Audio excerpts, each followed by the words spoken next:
UAE arrests 45 over Iran strikes videos. Folks, welcome to this show. Basically, this is a travel safety advisory to bring awareness to you, the traveler, of what's going on in the Middle East concerning social media posts, sharing any type of war footage, whether it be missiles flying through the air or damage to a building caused by a missile or a drone strike, talking about the war, anything of that nature in the Middle East right now can get you in trouble. And a lot of people don't realize the extent that it goes to where you can get yourself into trouble. That's what I'm going to talk about in this informal talk. Now, you say, oh, that don't pertain to me. Well, you know, maybe here in the future when things calm down, air travel goes back to normal, you find yourself transiting through Dubai, transiting through anywhere in the Middle East, you want to know this. Okay, so let me read some of this article here. Again, the UAE, the United Arab Emirates, arrests 45 people over Iran strikes videos. Sharing footage of attacks can lead to a prison term, hefty fines, or deportation under the Gulf states' laws. Now, I'm just starting out with this particular article, but realize this is not just the UAE. It's most, if not all, of the countries over there they're very concerned with their image, with their image when it comes to just their national identity, the tourism image. They're very concerned with that.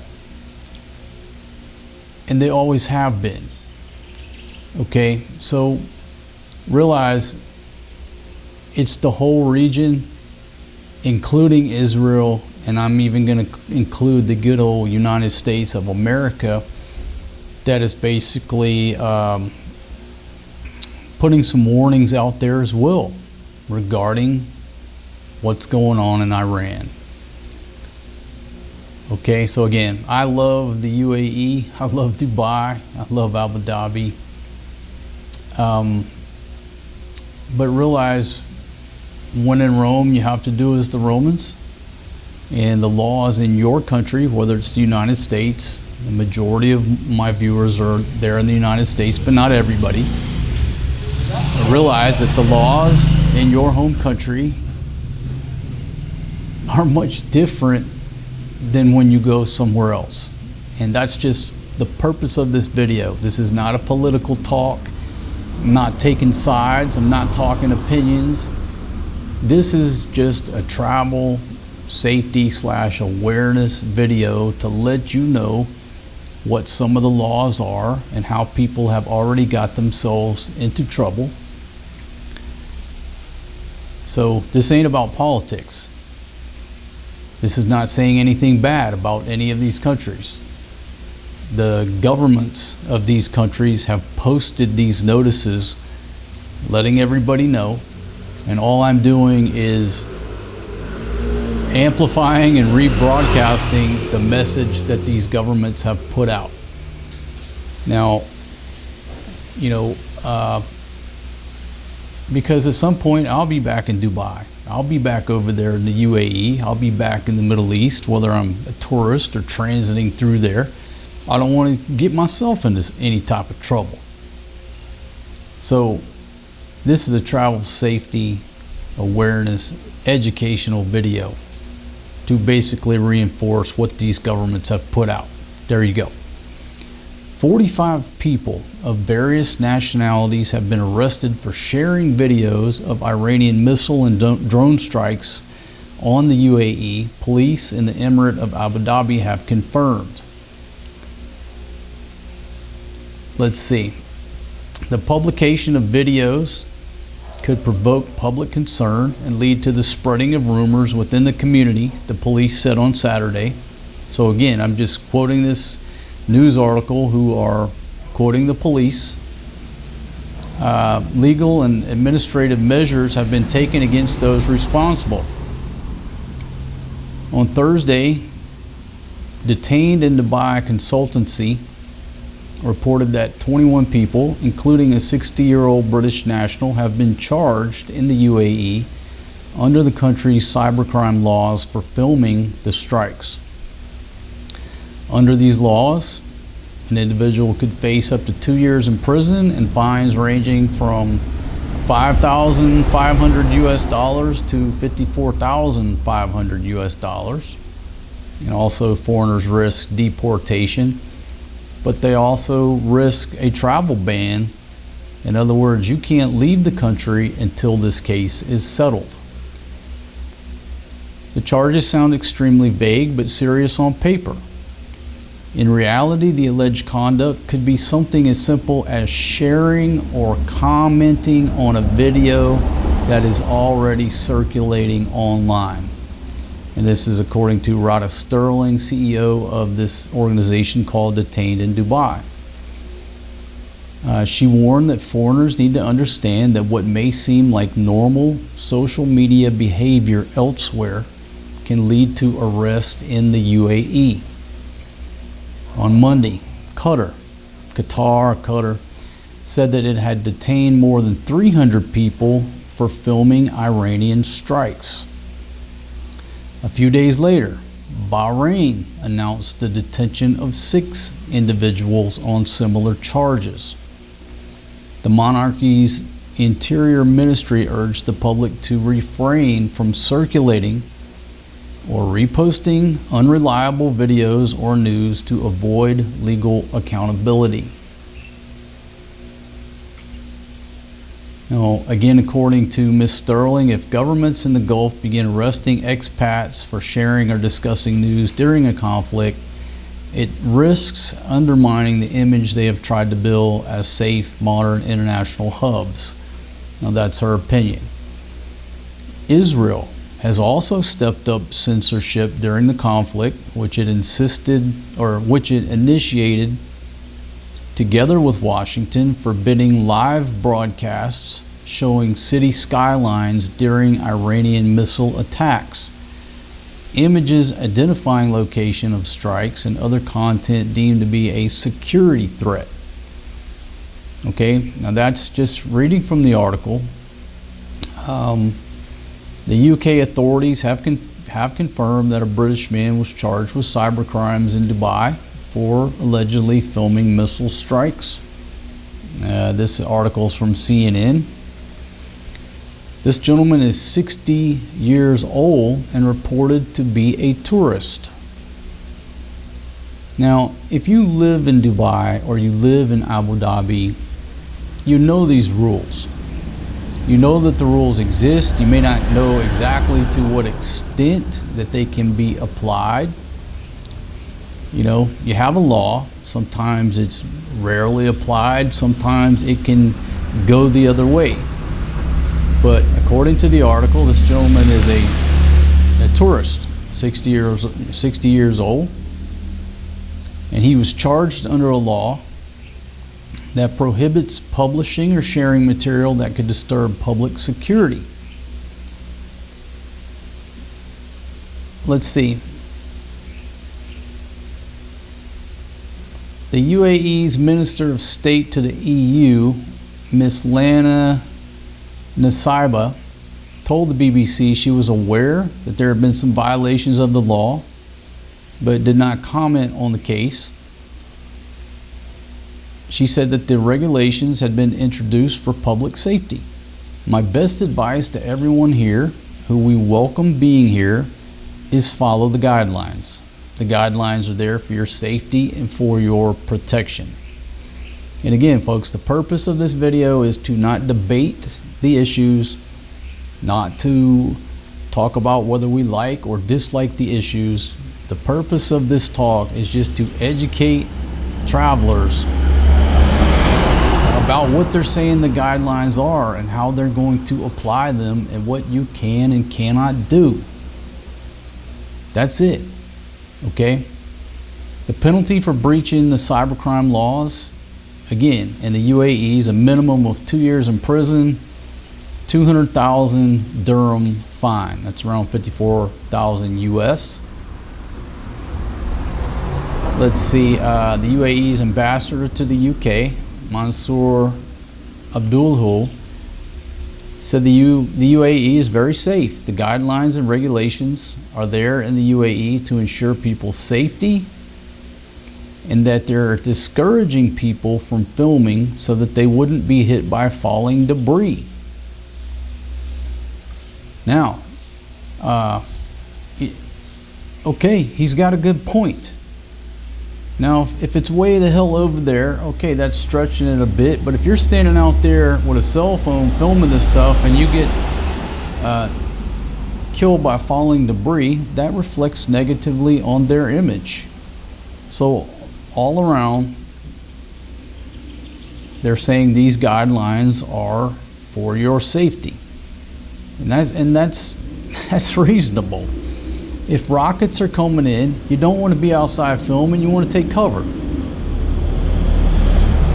Okay, last Friday, the Attorney General of the UAE warned people against circulating photos or videos showing the sites of these attacks, the aftermath, the BDA, don't show that either.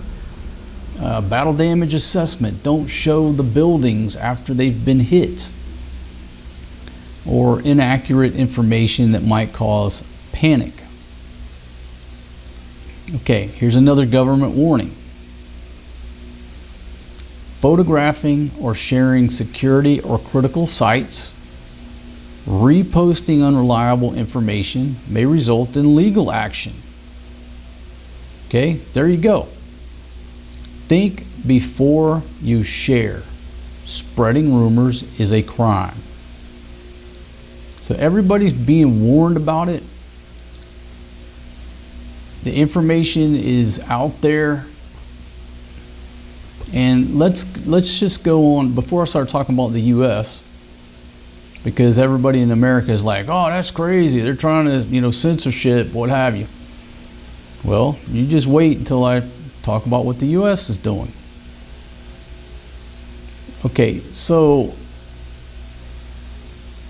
I can understand, and you can understand, if you film a video and you post it, how that might get you in trouble, right? But here's what guys from my generation never fathom, because I look at social media like a damn video game. Take it or leave it. It's a fucking video game. Why? Because everything on there is bullshit anyhow. It's fake. Ain't nothing real on the internet, homie, period. I look at it like a video game. I'm not on social media. This is what I do right here.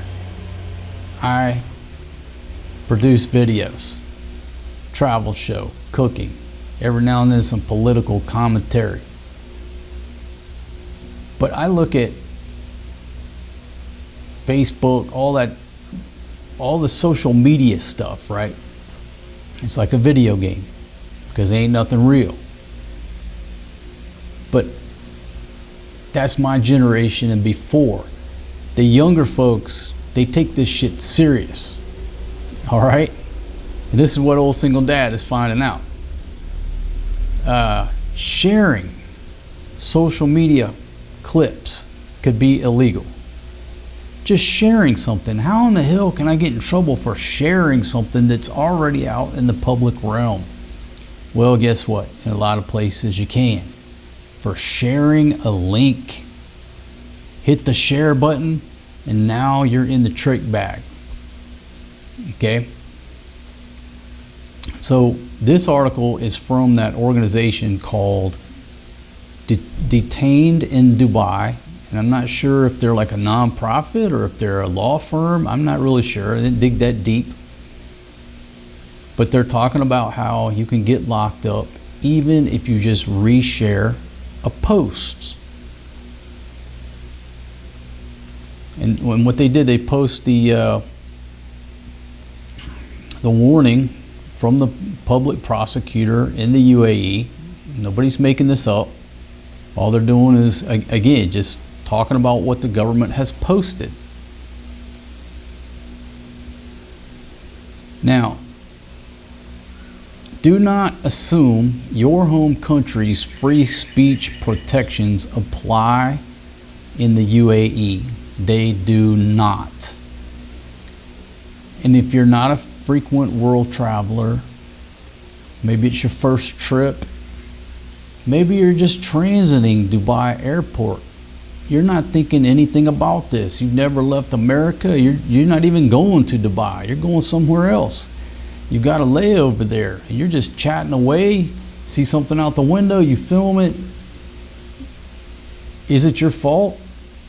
Well, you don't know. You don't know what you don't know, but ignorance is never a good defense when you're accused of breaking the law. Do not assume that sharing international news coverage is safe. It may not be. So according to this organization, they're saying that even sharing a reputable, do I use the word reputable? I don't believe any of the news, right? But if you share a news link from a major media outlet, that you can still be in trouble. Okay? Do not assume that deleting a post removes liability. It often does not. So even if you post something and you're like, oh shit, wait a minute, I shouldn't have posted that, and delete it, it's too late. Okay? Just keep that in mind. Now here's what a lot of people don't think about. We have assisted numerous foreign nationals who were detained or fined over tweets. Okay, get it, it's out in the public. Facebook posts, out in the public. Instagram stories, whatever that is. And even WhatsApp messages. Many were unaware they had crossed the legal line. Folks, don't believe that these message apps are secure. All right, when you're sending messages or text messages back and forth on the old iPhone, come on, how many fucking crime shows or news articles have you watched where they pull up all your texts? That stuff's supposed to be secure. It ain't secure. It's a subpoena away from being introduced into your case. That's in America. Oh, what happens when you go to countries who they just look at your shit? Now look, Americans, the intel agency can look at anything you've got. But I'm talking about the legal system, right? In America, you got to have a subpoena. Some cases, maybe even a search warrant. Other countries, they don't play that way. They just look at your shit and introduce it as evidence against you. So what they're reminding you here is that WhatsApp ain't secure. Don't care what Facebook says, it ain't secure. Most of them are not secure. Telegram, let's not get too far. Telegram maybe, but WhatsApp certainly ain't fucking secure. So you're sitting there in Dubai chatting and posting all this shit back and forth to your buddy in the States or what have you. You're wrong. You have a skewed sense of security. All right, let's see.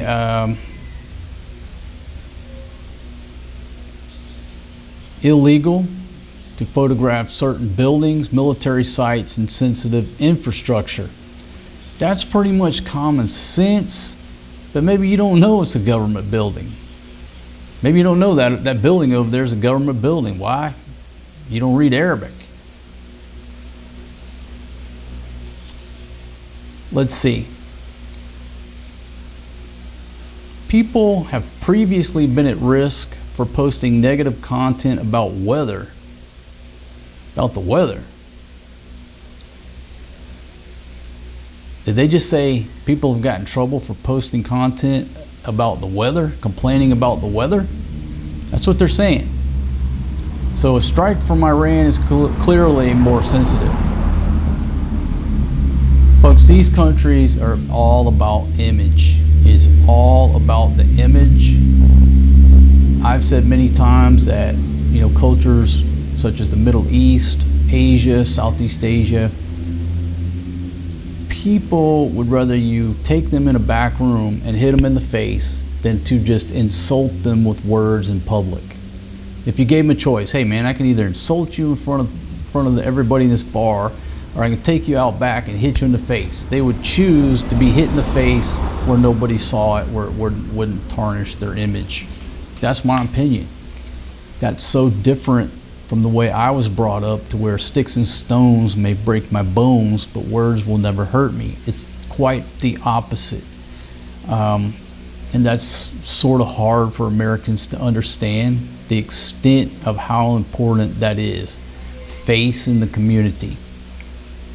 Visitors stranded in the UAE due to airspace disruptions face an additional risk. Okay, think about this. Well-meaning posts expressing fear, frustration, or political opinion may inadvertently breach the law. So you get stuck there, or you're stuck there right now complaining, talking about you can't get out of there. You're posting negative content that affects their image. Let's see. It has previously been forbidden to publicly comment on controversies involving members of the ruling family. All right? When you go to places where there's a king, don't talk about the king and a royal family or anything of that nature. It's not your place, and it's not wise. No matter what you think, all right? Don't talk about it. So if you're currently in the UAE, this is their advice. Avoid posting commentary about the conflict or regional politics. Do not share unverified footage or security related images, or even if it, I'm going to add, even if it is verified footage, don't share anything. Refrain from filming government or military locations. That's common sense. Exercise extreme caution in private messaging apps. They're not secure. They're not secure, folks. A single post can result in a travel ban preventing you from leaving the country. Silence in this environment is often self-protection. I think all that is just sound advice. Here's another graphic of the UAE public prosecution warns against publishing or circulating rumors. Now, you can say,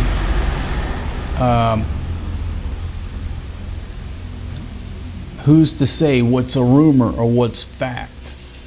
Who's to say what's legitimate, not legitimate? Why would you want to find out? Why would you want to press the envelope and find out? The best thing is that if you are in any of these countries right now, don't post anything. Don't talk about it on these private messaging apps. You just have to you just have to be quiet for your own safety and security. And ask yourself, what am I trying to do here? Am I trying to just be a tourist and get home, or am I just trying to work a job and make a living, or am I trying to be a damn political activist, which is potentially going to be put me in jail? Do I feel that strongly about stuff that's going on? If you do feel that strongly, probably the best advice is wait until you get back to your home country and say what you got to say under the protection of your home country's laws pertaining to freedom of speech. Now look, I'm a big freedom of speech advocate. Just say what you want to say, good, bad, or ugly, because the way I look at it, it allows you to self-identify as to who you are. That's why I rarely, now I have banned some people in the past, but not because of what they said about me or to me. It was they were attacking other viewers and just being a nuisance. But if you come here and say something about me, you're welcome. I prefer you to say it. I prefer you to speak your mind because you're self-identifying. Now I know who you are. And why would I want to block you? I want you to keep talking because it just gives me more pieces of the puzzle as to who you are and what your issues are, what your problem is. These governments don't look at it like that, folks. They're not playing around. Now, so I'm sure a bunch of Americans, that's messed up, you know. Okay, well, the Trump administration threatens new outlets over critical coverage of Iran. And here we go. Who's to decide what's critical and what's favorable? The FCC chair says news outlets that share distortions about the U.S. war with Iran could lose their licenses. Now look, I'm not defending any of these news organizations. I learned decades ago, I don't trust nothing in the news. Absolutely nothing. And if you are still on the fence through this lockdown mess and the great debacle of 2020, if you still believe what the media tells you, then there's no hope for you. Moving right along. The Trump administration has warned the news outlets they can lose their licenses. And the FCC chair, Brendan Carr, said in a social media post that broadcasters must operate in the public interest or else lose their licenses. And then again, we go back to the debate of what's best in the public interest. Who's deciding that? Who decides what it is? Well, it's the government, because they're going to decide if it's in the public interest. You get to keep your license. If not, you might not have a license. Broadcasters that are running hoaxes and news distortions, also known as fake news, have a chance now to correct course before their license renewals come up. Now, being that this is talking about my home country, I will elaborate a little bit, right? Who's to decide what's fake news? Who's to decide what the correct course is so I can keep my license? And it's basically putting pressure on them to say, hey, we're dictating the narrative, which most governments do. They dictate the narrative, and all news organizations need to fall in line. Or you're going to face some pushback from that government. You're going to face some type of sanctions, right? The warning was the latest apparent threat from Carr, who has repeatedly attracted scrutiny for statements that appear to pressure broadcasters to conform with Trump priorities.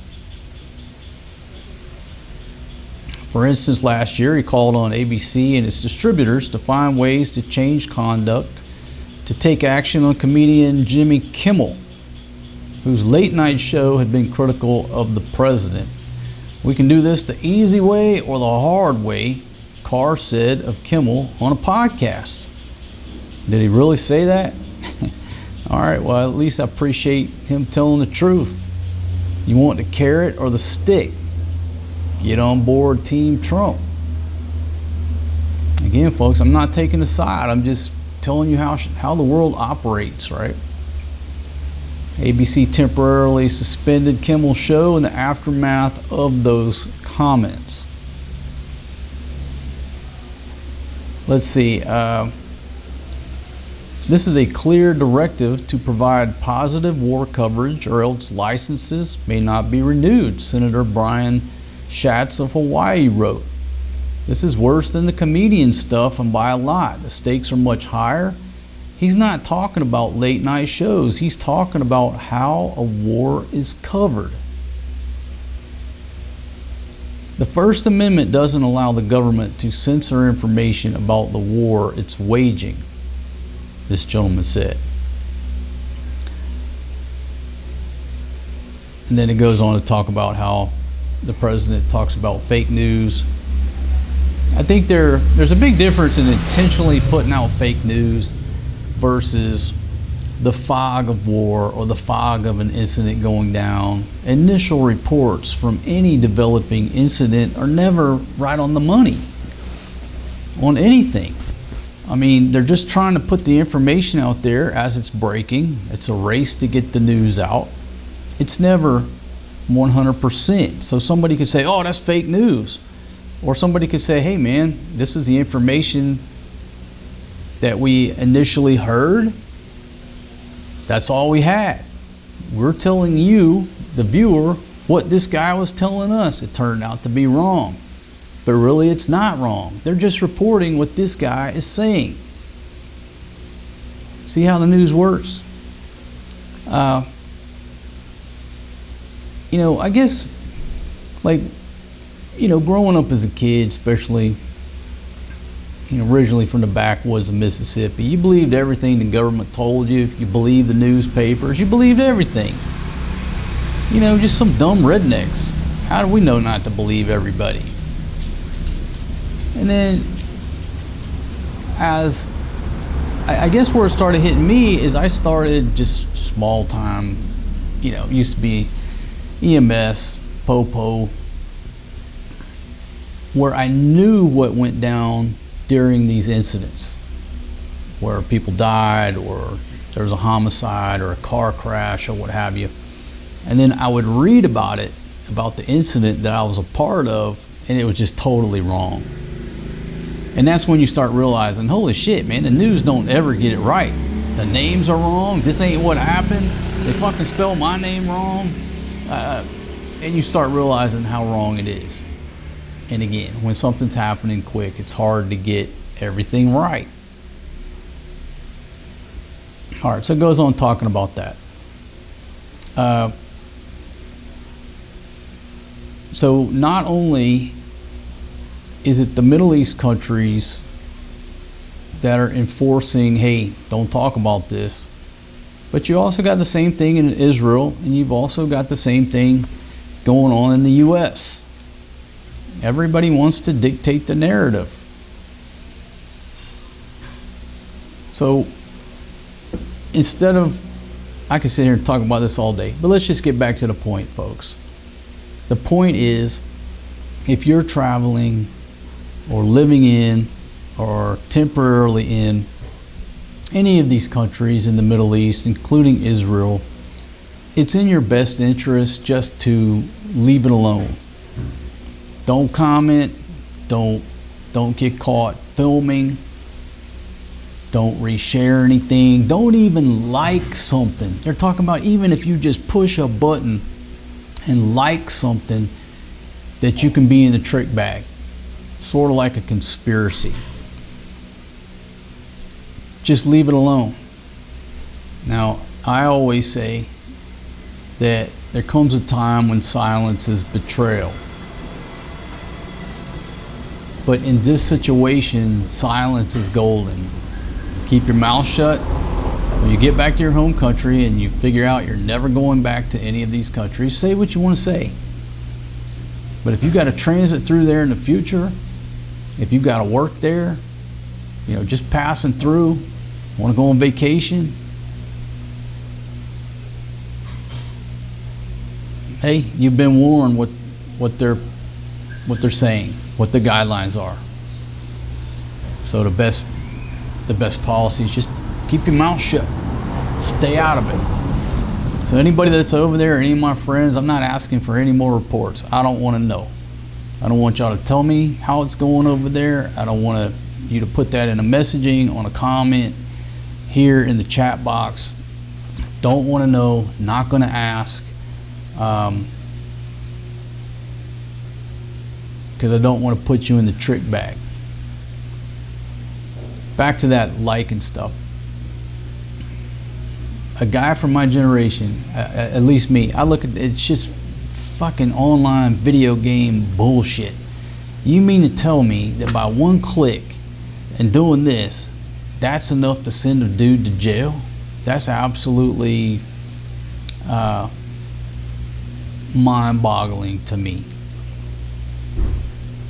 And where I realized it years ago, like on this YouTube game, I give you a heart.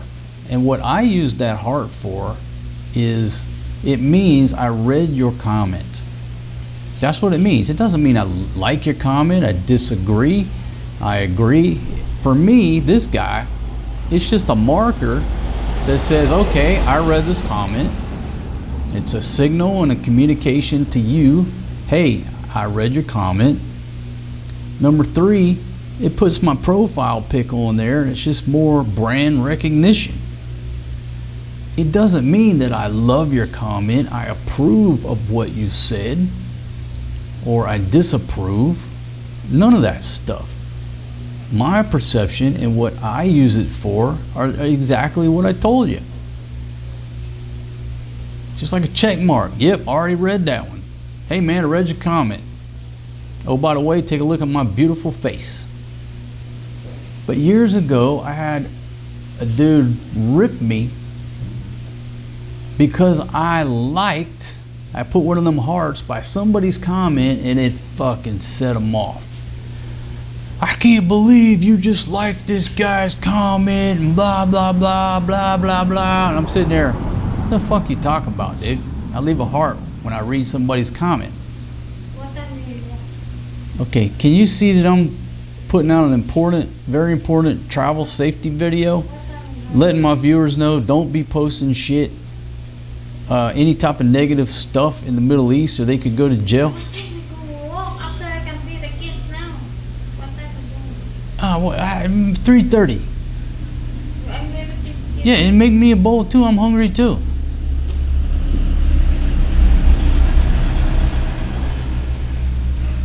Filipino wife. After 8-9 years, however long I've been with her, she don't give a shit about nothing. Don't care that there's a camera here. I got a wireless microphone on. I'm sitting here talking to you fine folks. She don't care. She's gonna come up. Something about what time we taking the kids to the playground so I can feed them. It's like my dad said, you cannot run any type of business or project or anything out of your house because of that right there. Anyhow, folks, I hope this helped you out, at least invoked some thought that you may not have thought about. I understand the broad strokes. Don't film rocket attacks. Got it. But pushing a button on a fucking video game and sharing or liking, whatever all that stuff is, it just never really crossed my mind, hey, they'll put you in jail for liking a post. Because I'm not on Facebook, I'm not on Twitter, I don't play with that shit no more. And personally, I think that's taking it a little bit far. That somebody pushes a button on a video game full of fake shit, and then you can go to jail. But again, it's not what I think. It's not what you think. It's what those government prosecutors think, whether or not they're gonna lock you up or put a travel hold on you. So there you go, that's what I have to say. I was gonna run this as a live stream, but I needed to read the articles. And I said, you know what, let me just do it as a normal video. I said under the last premiere I was going to go live, and I said no, let me just do this as a regular video, just in case I say something that I didn't need to say or mislead somebody. I said let me just do it as a regular video where I can edit it, listen to it, make sure I'm giving out good advice based on what these folks who are there are giving, and based on what those governments are saying. Because I just don't want you to get in trouble if you're rolling through Dubai, you're transiting the fucking airport, next thing you know, oh, yeah, are you Joe Blow? Well, yeah.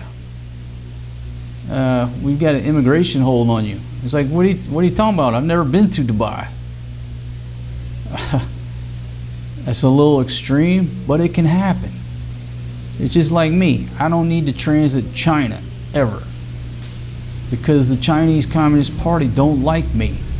Therefore, I don't need to go to China. You know, if I'm on a flight over to Thailand or Cambodia or Vietnam, I'm praying that thing don't have to conduct an emergency landing in China, because they don't like me there. So when I look at flights, I'm not transiting anywhere. I don't even want to go to Taiwan. You see the point? Don't talk bad about the war if you're over there in the Middle East. But you're the captain of your own destiny.